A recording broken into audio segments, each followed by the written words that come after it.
everybody. Welcome to yet another exciting episode of GeekStorm, starring Sean Hilton and like that. this guy. It hurts. I am the owner of Comics Cube, located at 121 East Sycamore in beautiful downtown Kokomo. Just one piece of the amazing puzzle that makes up Geek Street, which includes not only Comics Cubed, but Kokomo Toys, American Dream Hi-Fi, and the illustrious Goblin Games. Illustrious is really pushing it. Geek Street. Make the trip. It's worth a road trip. So today, I am returning my good friend, one of my oldest pals. I mean, oldest meaning like Harrison. I'm old or we've been friends for a long time, which is... Both is accurate. Well, all right, go ahead then. So, Mike, I just wanted to say on air, take this time to let you know that my heart grieves for your loss. Which one? It's a very serious moment that a member of your family has been lost to the wilding. I know. I think Bangkok has him, to be honest. My cat disappeared. The governor.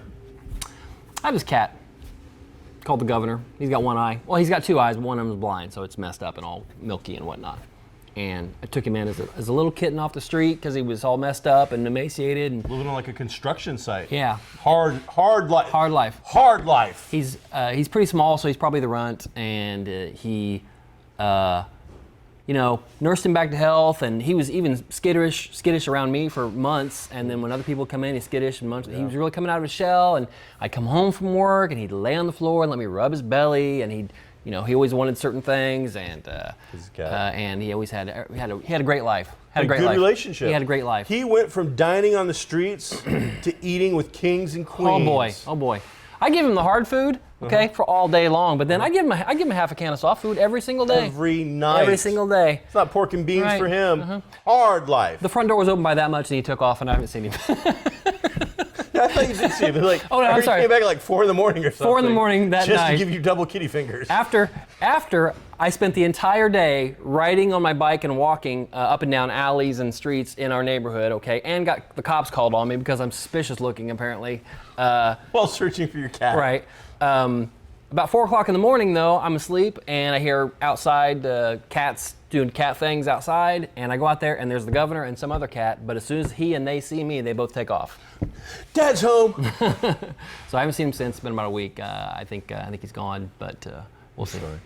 I did put food out for a while. I know this is incredibly interesting. I put food out for a while, but then there was bird crap all over my porch all the time. So we're going to have our producers put in a picture of the Governor. Right here. If you see this cat, please contact GeekStorm. He's missing, and we're afraid that he is putting together a little city of other cats, and they're fighting dogs. Okay, now two doors down, there's an abandoned house, and there's a hole down into the basement, and there are a bunch of cats down there. I bet he's down there. He's down there ruling them, as the Governor should. He should. All right, so that is our update on our private lives. Mike, this week saw an unfortunate demise of an Asian animator who was involved in several iconic, pictures of the motion picture variety. Makiko Futaki. Kiko Futaki. Age 57. Died of an apparent unknown illness. They're keeping it secret, so probably, I don't know. Who knows? What is it? The T virus? Zika? Resident Evil's T Oh, virus? oh, Probably okay. T virus. Could be. I'm gonna think. Off the top of my head, I can't think of a bunch of fictional crazy viruses, but T virus. That Sure, comes to mind. Why So, animator involved in such things as Akira. I believe Kiki's Delivery Service.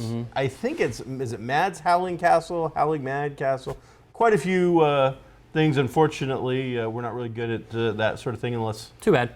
Yeah, sorry. But I just wanted to take a moment to point out. We like to, we mention all this. Sure. The last week we didn't mention, I don't know her name, but the crazy, anxiety-ridden You have to narrow it down, buddy. waitress from Alice has passed away. Vera? Vera is dead. Oh, no. So she had a very quiet ceremony, friends and family, but she has passed away. That's too bad. I know Mel died a few years ago. Did he? Vic Tayback? Maybe several years ago. I can't remember her So name.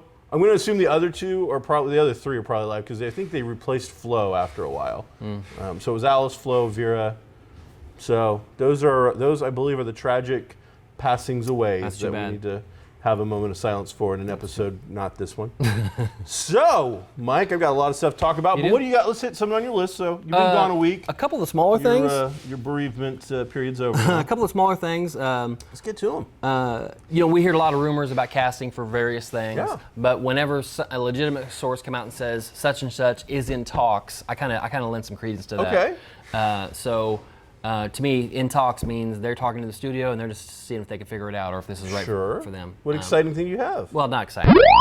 And it's about a week old because I wasn't here. But Tom Hiddleston is being talked about for Bond. For Bond, and I don't dislike that pick. I like good him. casting. He's charismatic, and they can make almost anybody do the action stuff except Gillian Anderson. So I would think that that he could probably pull it off. Goes pretty to well. the gym, puts on some Thor weight. Yeah. Maybe. And he's Thor weight, he's an amazing actor. really is. Besides that, he's just great. He's got that 20 natural charisma in a Pathfinder D&D He really character. does. He min-maxed on the charisma. When they cast him, I'm under the impression, I don't know if it was a joke or not, that he was originally trying to get the Thor part. He did. And we saw some test reels, but couldn't tell whether those were gag spoof reels or if they were the real thing. Yeah. And they're like, well, we want him as Loki instead later on. He nailed that. And so, that one part, which was kind of it was fairly big, but it wasn't a major. He's been in several. Has now led to several films. parts, and his break is owed to. I gotta imagine we'll see him again movies. in Infinity War, maybe. Who knows? Well, I know we're going to want to see more of him. Yeah. So that'd be cool if he got that. The other one is in just the last couple days is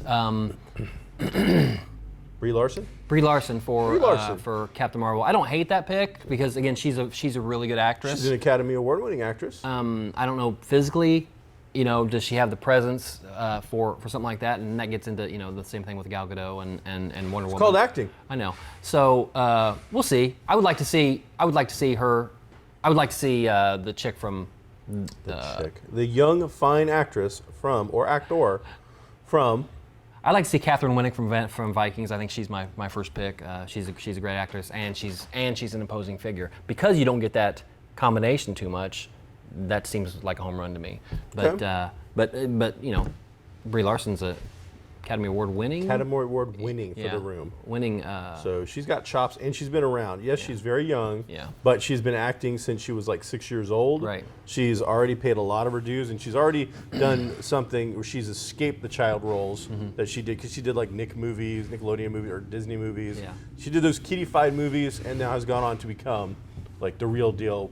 And I want to say she won for The Room, but I believe she was nominated a year ago for something else as well. Yeah. So I mean, she's a pretty heavy player, and hopefully maybe they'll allow this character some growth, because Captain Marvel in the comics, this version, the Carol Danvers Captain Marvel, doesn't start off as a superhero. Right. There's another Captain Marvel, and she ends up getting powers. So if they start her off as a normal person who through half a movie or a portion of a movie is like I'm Jane on the street, and then gets the powers, they can grow her into it. I would almost think that we might see at least Carol Danvers make an appearance in Guardians 2, just because of the timing.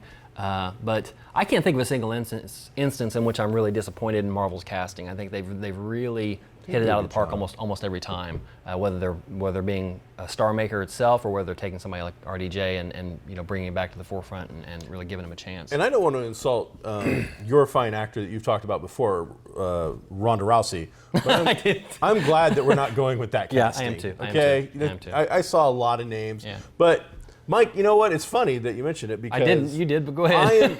I am in talks to be Scourge. I didn't. No, you're not. Yes. Wait, which Scourge? Scourge, laws, served, justice is served. Oh, okay, just served. Okay. Kill all the bad guys. Cool. Yeah. Cool. You're not up for anything? I am not. Because at this point, it appears that every actor that's got pudding pop commercials throwing their name out there for something Marvel related. And I want to be Cable. Social media, there's a huge difference between a person saying I want to be in a thing and somebody who could make that thing happen actually saying, hey, that guy might not be too bad. There's a big difference there. Sure. So I want to be in a lot of things. Everybody wants to be Cable. Yeah. Yeah. It's ridiculous. So my pick is Anson Mount from Hell on Wheels. I've seen him recently. He has long hair on the show, but I've seen him recently with a short haircut, and he's got that chiseled. Is he the good bad guy on that show? Is he the star? Yeah, Okay. yeah. And he's got a great physique. He's got a great looking face and jaw structure, and he looks like the stoic personification of what I would want Cable to be. You know, It's a good pick. I think It's solid. What's his name? I'm going to be in Ron Perlman's camp. I think he's way too old. Remember when we saw him at that convention and he was like he's short. He's like no bigger than me. Again, it's acting. I know, but Cable needs to be. You know what? I didn't believe for a second that he was a 7.5 foot tall demon with a big red hand, but when I saw him on the screen, I believed that he was a 7 foot demon. Whatever. I didn't believe that he was a drug dealing biker They're gonna wielding gang. They're gonna have to Tom thing. Cruise every scene he's in and have him walking on planks. They obviously have to do that with every scene he's in every single movie, and yet they do it. Here's the thing. What? He brings enough of a celebrity presence to the film to be able to go one-on-one with a Ryan Reynolds, but not so much that he is going to overshadow your star. He is about the perfect entry-level position for that kind of Dean Martin, Jerry Lewis kind of a feel that you want, which is a tricky thing. Because if we bring in your guy, who I think is a good actor, but unfortunately just doesn't have enough name recognition for anybody to really get behind. Ron Perlman brings you name recognition. He brings you a fan base. He's ingrained in the culture of that fan base already. Yeah. He's a safe pick. He's a good pick. And he should be our pick. I don't like it. Meanwhile, so out just arriving. Did you get yours, Mike? So, Just got a message last night. Mine was sent to someone else by mistake. okay, well, they get it fixed. Oh, no, they Maybe told I can let you borrow mine for the night. me going out today. So from Quantum Black comes Quantum Black. I think they're Quantum Black games. They have put out their first hardcover. It is a role-playing game. It is a modern supernatural role-playing game. You're looking at elements of X-Files, supernatural, mixed with kind of a police procedural, elements of Cthulhu, some other buzzwords like that to help sell it. It is a very solid hardcover. Are there other kinds? Yeah, you've got some pretty chintzy hardcovers that they've done, 75-page hardcovers. This is gotcha. 292 pages. It also comes with a beautiful slip cover, dust cover, high gloss finish, but underneath that amazing packaging, and it almost surprised me because this is a really nice looking thing. Metallic inks. Why would you cover up beautiful metallic glossy inks but it's like Christmas. Your awesome present is wrapped in some beautiful wrapping, and this is done. This was created by a friend of our show, Dr. Scott Jones of Indiana University at Kokomo, and his buddy Ron Laws. It will be shipping out to Kickstarter people when it goes to the right address any day now. Some of us have already got them. They are starting to arrive. The PDF digital versions are also available. And it will be making its convention debut in just a little under 2 weeks at Origins in Columbus, Ohio, where they will have, I believe, 25 signed and numbered copies for the debut. So it's actually, we make jokes about stuff being limited to 5,000, and that's a lot, but 25 is actually, it's not very many. That's a pretty small number. So I like it quite a bit. I think it's a beautiful production value, high quality RPG. So check it out if you're into the RPGs. What else you got there, good friend? Let's take a look. Pick it up at any reputable RPG dealer. Speaking of casting earlier, Thor came out with like three or four big. As in Ragnarok? 3 or 4 big names. Thor 3. Jeff Goldblum. I think that's pretty cool. As the Grandmaster. That is pretty awesome. Okay. Maybe as a Grandmaster because he is kind of a strange, super thin, crazy looking CGI kind of looking thing they'll have to do. But I don't get the love, fascination that people have with Jeff Goldblum. I think it's just because he's odd, Quirky? Yeah, and so. That's no actor. That's Jeff Goldblum. I think people do mistake that for acting, but I think that's really just There's him. several guys. Kevin Costner's got by on, that's not acting, that's Kevin Costner. Yeah. Jack Nicholson has made a famous career of getting to sit in the front row of the Academy Awards any year he wants now because he's not acting. Al Pacino, Robert De Niro. Huh? Denzel Washington.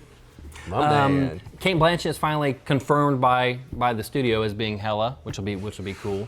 Cool. Carl Urban is going to be the Executioner. And that's why I asked you which Scourge, because I think his other name is Scourge. Oh, is it? Yeah. How was it? It was this close between me and Carl Urban. I know. And he because of his. No, you want to be the other Scourge. You want to be the Scourge. Well, that I shoots do want to people. be the one that's like better than the Punisher. Right. Higher body count. Right. So- And then Tessa Thompson as as Valkyrie, which is this is all Norse mythology, so you would think a lot of white people, but we had Hogan the Grim, who was wasn't I think he was necessarily Asian, although he's not really from he's a comic character. He wasn't in Norse mythology. And then this young lady's African American. She was the female in Creed. Okay, I liked her a lot. So Lisa Bonet's Yes. clone, Right. Her younger Right. aged clone. Yeah, so I'm excited about that, and they're talking more and more about it being, the cosmic road trip and all that kind of thing. So I imagine. I mean, I've been hearing Hulk. Yeah, and Planet Hulk elements. Yeah, I would guess that in some way, maybe the Grandmaster has set up this, match somehow because he's Contest of famous for he Champions. loves to do games and whatnot, and so. Who's not in it? Who? Natalie Portman. Natalie Portman is not in it. No. So we're gonna add a whole bunch of crazy cast members, but I think Valkyrie is going to be his love interest in this. would be my say guess. goodbye, Natalie Portman. Yeah. It was nice playing with you, but you're out. She did me a couple movies. She did okay. Hey, did you see the thing about because I know you love the Legos, for whatever reason. The thing about I just played with Legos last night. I put together a Lone Ranger stagecoach set, brand new in box. Opened it up with That's Tonto. Right. It did, yeah. It was Johnny Depp Tonto. Did he have? It's the did he have Army his Hammerman horse thing Scout? or whatever. He didn't come with his horse. It did come with Silver. It was a stagecoach. So you How got long three did it take generic you to put all that horses. together? Took about probably an hour and a half, 2 hours. I'm guessing you like that hour and a half better than you like the movie Lone Ranger. I hate to say it. Actually, I went after building it. I went on Vudu and to look up how much it would cost to rent because I want to see it again. Because in my head, I'm like, yeah, that wasn't a good movie, but I'm like, how bad was it? I don't remember. So it's like, I'm willing. I've got to run a Western RPG, and as bad or as good as the movie may or may not be, that is a perfect movie for RPG GMs to watch to get, psyched up, regardless of the weird story and Tonto just being flat out strange. Yeah. That is one strange horse. On my Facebook feed this week came up some kid in a mall knocked down like a 5-foot Yes. Lego The sculpture of some kind of fox From Zootopia. Okay. He's like the star of Zootopia. And the guy didn't lose his crap about it. He's like, I understand, and he declined offers for money and all that kind of stuff. It's like 15,000 pieces. It was supposedly. Nice. Whatever. No, supposedly with a Yeah, D. it was, with a but D. you still went nice. I know, dumbass. because I recognized your effort, even though it was incorrect. It's on purpose to do it. I now at recognize this your point. effort. There's that. Oh, what was the other? I had two of them. I had supposedly is the one I'm going to do all the time. There was one other thing. Is it escape? You don't say escape, do you? I don't know what that means. Escape. A lot of people say escape instead of escape. No, I don't. I don't ask people questions or whatever. No, I know that, but I just. No. Supposedly. It was $15,000. 50. Okay, I And remember it was that. 3 straight days and nights of him little sleep doing this 5-foot sculpture. Right. But I saw pictures of the destruction and whatnot. Yeah. So this thing doesn't appear to have been glued together. It Right. looked like it was traditional Lego, probably with supports, maybe some glue here and there. There wasn't a lot of horizontal to it. It was mostly vertical, so I doubt that he had been doing much to it. It was an anamorphic. Yeah. It was whoever the fox is from Zootopia. Yeah. But the protector barrier around it really was just like the ropes from a movie theater. Right, it was right. like 3 ropes in a wall. And they were only maybe a foot and a half away from the sculpture itself. It wasn't. So I mean, I'm guessing It wasn't like a gorilla enclosure or anything. It was. This It was just a rope. This was a toddler Right. who saw the character, Right. and I mean, I'm just putting it out there. Right. Probably ran up to hug it. Yeah. It was like what I would guess. And funny enough, if we hug Legos, Sure. it hurts. They don't like it. And they don't hug back. They don't. And it crashed. So, thing. I would say there's a lot of stuff going around right now on the internet about outrage and blame. Right. Regardless of how many beepers you have, there's sometimes. I had can one be beeper. you I never had more than one beeper. Not at one. I might have had different ones as they go. Like this one, I need an upgrade and get this 2 one. at one time. Uh-huh. I will tell you a story. Go ahead. A lot of moral outrage about all kinds of stuff, the gorilla enclosure and this and that. But I mean, this seems to me to be a normal kid doing what normal kids would do. Mm-hmm. If you're a parent, you're going to let your kids walk around the Lego thing. Sure. And that it comes down to them. You need to pick up a better barrier. I'm not going to throw the parent under the bus or even yell at the kid. The guy I think handled it beautifully. Right. Accidents like this happen. Right. He was offered to be reimbursed by several different sources. Mm-hmm. He's chosen not to. That's on him. I mean, if he had taken the money, I wouldn't have held it against him either because he was probably going to sell it to Right. make money. Maybe. So, And on a similar note, before we move on to that, how many times are sandcastle artists going to let reporters anywhere near their sandcastles, okay? Because every time they break it. Do you think they did it on purpose? I don't think you so. think it's like, what are they going to do? We're going to put this on live TV. I don't We're know. break it because we're going to get his reaction. I don't know. It's just in case he beats that. Maybe it's a cameraman. It's a big conspiracy by cameramen. That'd be funny if you didn't see, because of the camera, if you didn't see the cameraman, give her a push. This is going to be great. This is Peabody. Just see if he goes crazy and tries to kill you. So in other comic book stuff going on at Comics Cube, located at 121 East Sycamore, we are now carrying a large line of Little Golden books, which you might remember from your youth. I grew up reading them. We've got Star Wars variety, we've got Marvel superhero variety, and we're doing, these are 10% off, and the idea is to hopefully get just younger kids into checking out non-traditional comic stuff, but What's the age get 'em range reading. on that right there? It's It's like a first reader, maybe? Yeah, I mean, this Probably in is. the front. I mean, it's got actual words. Sure. It's not just like a cardboard. It's not a cardboard book, but I'm going to go with first, second grade, maybe. Are they big words? Yeah. The terrible war rages as the Rebel Alliance, Galactic Empire vaporize. First, second grade level. I mean, there's some real words there. yeah. So great art, fun stuff. Something I think, if you're a grandma or a parent or whatever, I keep hearing about how, kids are having difficulties reading nowadays and how the industry is being hurt and blah, blah, blah. You know what? Maybe take the iPad out of their hand for like 5 minutes. I agree. And put a book in there that might interest them. Hey, did you see that X-Men movie? I did. All right, so before I gut it like Jack the Ripper on a Whitechapel harlot, what did you think? Well, now that I know what you think, I agree, Sean. No. I just thought it was just okay. I gave it a really soft 7, to be honest. There were more things wrong with it. This was a lot, for me, this was a lot like BVS. There were a lot more things wrong with it than I liked about it. There were a couple moments at the end when Jean shows up, or when Phoenix shows up rather, that was kind of a chill bump moment. And then there's one right before that I really liked quite a bit. But I don't feel like we got any kind of a team element from any of the players. This was almost like they were meeting for the first time and doing something for the first time. You just had people doing individual things, not a team like you'd want the X-Men to be, for me anyway. I don't like how Apocalypse chooses his 4 horsemen, and other than what he does to Angel, which I'm glad he changed Angel because Angel was awful, even afterwards really not that great, but the rest of them aren't really changed in any way. They're not made more powerful. Yeah, he put Magneto's hand to the ground and told him, hey, reach down into the earth, but he didn't like bump him up to do that. I think he just like more told him, hey, you could do this if you wanted to, because that's how powerful he is. He didn't do anything to Psylocke at all, who was a complete waste in the movie. We saw all these YouTube videos of her doing all the katana work and all kinds of stick work and everything, doing martial arts, getting ready for the movie. She does none of that in the movie. All she does is fly through the air on wires and take big swings at stuff, like a baseball bat. That was completely underutilized for me. And then Storm, does lightning. That was He did her hair. he did her hair. He made it white. That's true. But other than that, so I would think he would want to get really powerful mutants and make them more powerful, and he really doesn't do much to them. Other than that, it was just okay for me. It wasn't fantastic.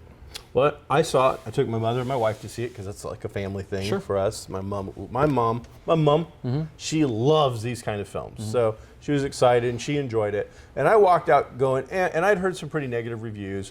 I'm like, yeah, it wasn't bad. It was pretty good. I'd give it a 7 or so. But the more I thought about it and just, allowed critical thinking to take over from my popcorn delusions, right. That, wow. All right. So X-Men Apocalypse it is a by the numbers how to be wasteful in a movie, how to waste every single element of your movie.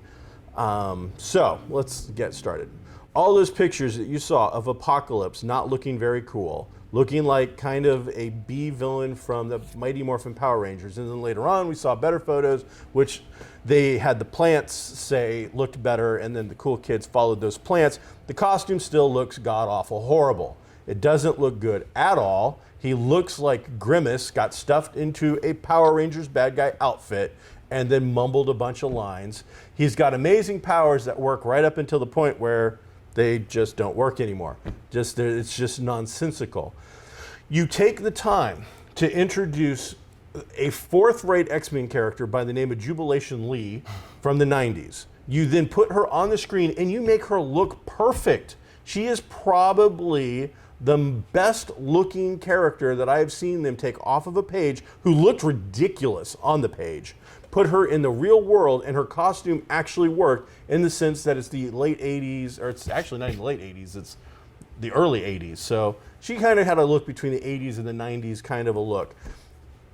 We've had all of this outrage about whitewashing and all this other stuff. We have an actual Asian character playing an Asian character. She looks fantabulous. I hate the character. They put her on the screen, and I'm like, wow, okay, I'm going to like Jubilee. She's pretty cool. And then they quickly have her team up with the stars of the show, do a couple of scenes. I'm like, okay, cool, this is going to be fun. Then they take her to a door, and they kick her firmly out and say, thanks, maybe next time. Did she have a line? And then going, yeah, I think she said something about the movie. I don't remember. No, that was Jean. She said the big line, but I think that she said something. She had a couple of lines. Okay. But completely wasted. There's no point. Yeah. Why did an editor just not go in and say, sorry, but you added nothing? Then we get the Jubilee cut We later. just cut it out, which added nothing to it. Right. Then on top of it, we bring in Havoc back, who is barely in the second film at all. Mm-hmm. You go and you do this thing where Cyclops is Havoc's little brother. Spoilers, by the way. You've had enough time to see this. I don't even care. All right, so we are going to whack this character about 40% of the way, about the halfway mark of this movie. He is going to be the only significant death in this entire film. We are literally going to kill him in a manner where people sitting in the audience aren't clear if he's dead until somebody tells us that he's dead. But we are going to kill this character, the only dramatic death, and 0.1 second later, we are going to introduce probably the most fun element that everybody's been waiting for. So again, if you're a director, and you can cut that, but like Bryan Singer just proved he was, and I want to say that I've really liked Bryan Singer's work up until this, but this was just inept, coming from a guy that can't hold a camcorder correctly. But again, dramatic death followed up by levity immediately. Yeah. So close that you don't even know whether the character's dead or not. As Quicksilver comes on, they do, last time it was an amazing sequence. This time they bring on one of my all-time favorite songs, with Sweet Dreams Are Made of This, and he saves every single person in an exploding X-Mansion in a fun, interesting, cool way. I'd say it's probably double the length of the Bottle song. I heard it took him like 3 months to film that scene. I can believe it with the amount of stuff that he had to go and do and all that and weird stuff. Super fun. But again, poignant death, dramatic, funny humor, I mean, like this. Yeah. To the point where I'm like, why is people freaking out? I actually went through he's not dead. He got sucked through with them at that thing. But no. Olivia Munn. Okay, Olivia Munn has shown in the Newsroom. Thank you. In the newsroom that she's an amazing actress. She is. She's got chops. You don't have to, and Olivia Munn is a beautiful woman. Absolutely no doubt about that at all. She's incredibly attractive. That's it? You're seriously, you're going to throw Olivia Munn in a bathing suit and then have a throwaway character called Caliban, if I counted up the words right, say more script lines than she says? Oh, she had nothing. Other than, and again, no disrespect to Olivia Munn, because I know that she could have pulled off the Mystique role and been better at it than Jennifer Lewis, in my opinion. Or Jennifer Lawrence. I thought she was the one that danced in Dirty Dancing. No. Doesn't matter. That's Jennifer Grey. No, she's the one that married Matthew Broderick. She's married to Agent Phil Coulson. Forget it. It's not funny when we do it. It's funny when we do it in person. But the point being is, amazing actress. They throw her, and she's Sarah beautiful, Jessica Parker. looking hot, and does nothing. Yeah. B characters did more than she did. And if you're a member of the Apocalypse 4 Horsemen of Death, there's only one skill that you have to actually have. Not power, not some ability that he can use, not strength. You have to be able to strike a CW pose in front of 4 cameras every time they say your name. That's it. That's all they brought to it. Then, and this one I thought it was the Olivia Munn that tore me up, but this one I think is actually what did it. You're going to waste screen time. Again, Bryan Singer at this point, pull him. Just put him on Little League. Howard the Duck isn't. Screw Bryan Singer for making this film. So, you're going to take Magneto. Michael Fassbender's an amazing actor, And you're going to build up this crap back plot where we're going to give him a family for 15 minutes of screen time, only so that we can whack him with just one arrow, so we don't have to waste a lot of time with that, so he can be pissed off enough and enraged enough to go back to being evil? He's Magneto. He doesn't need it. He's a bad man. He can do whatever. They really did create a subplot to have him married, have a child, so they could be ripped away and killed, so we could make him angry? Well, I'm sorry. What is that? The watered down script from a Joss Whedon thrown away reject script? It's just crap. Oh man, I'll tell you what, my 7 is easily down to a 4. There's a reason it's plummeting at the box office. I hear that Bryan Singer is walking away for a little while, but somebody really just needs to yank the reins away from him at this point. You know what? I was upset that he didn't get to try the 3rd movie the original time, but after this, I don't know that watching, Angel get on a plane and fly to a place. Angel was just awful in this one. Yeah. He's a cage fighter? Yeah, it was dumb. What is that about? Yeah. And, Jean Grey, you want to talk about an actress that just can't act out of a wet paper bag. That chick couldn't emote to save her life. And I have tried not to bag on any of the actors or actresses. They all have obviously more skill than I do. But that was horrible. Yeah, I don't like her as Jean Grey. She's in Game of Thrones, but in Game of Thrones we've had 4 seasons to watch her grow up and be this timid little girl all the way up to where now she's taking charge. And so that has history and relevance. Whereas here, I just don't think she's red hair. She has red hair. That's it. And you said the moment that gave you chills was the Phoenix Force moment. I thought that was cool. Didn't give me chills. It irritated me. Okay. There was no build-up. She doesn't have that power yet.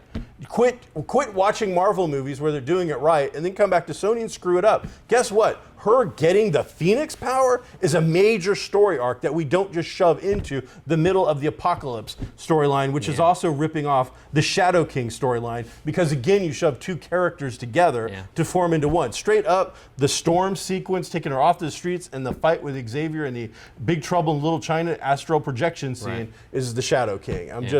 I'm over it. I don't think we'll not get a good film. We won't get the Phoenix Force. That's not the way they're going. They're just going to go where she's either shutting her powers down or she's letting them go. I really just at this point don't care for another film. Yeah. The first one kicked off with the whole Cuba thing. I thought that was well done. Yeah. The second one was a little dicey, but had some fun elements in it. This was just a giant pile of crap in a bag that somebody lit on fire, threw at a screen, and hoped was going to stick. And how are Moira McTaggart and Xavier and Fassbender not at least 40 years old at this point? I mean, that's conservative. They should be at least 40 years old at this point. Well, and then Havoc the same way. Yes. And, yes. Well, he was still a kid in the first Quicksilver. Yeah, they were kids. But you're right. There's nothing about this that's redeemable. It's not good. See it if you want. I don't care. Yeah. It was just okay. It was just okay. There you go. We have like 30 seconds. What do you got? I was going to talk about Rebirth, but I ate it up being irate. Yeah. Was Preacher any good? Yeah, it was worth seeing. It wasn't knock my socks off, but it was just okay. So Outcast? Did you check that out yet? No, I can't find it anywhere. Okay, so next week we'll try to give you a more in-depth look at the first couple episodes of Preacher. Yeah. Try to find Outcast. I think I'm here next week because Origins I don't think happens until a couple of days after that. Yeah. Okay. So, all right. Hey, that's GeekStorm. Sorry that we took it up yelling and screaming at you about how bad that movie was, but man, whoo, that made me mad. Well. Looking forward to Suicide Squad and Doctor Strange. Yeah. Hopefully they can bring it back. Saw some great trailers for both of those at the theater, so I'm pretty excited. Also talks about Rogue One getting some heavy reshots. Yeah, so they want to make it a little more fun. We'll talk about that next week. This is GeekStorm. I'm Sean Hilton. And we are filmed at Kokomo Toys in downtown Kokomo. Thanks for checking us out. Be groovy, everybody.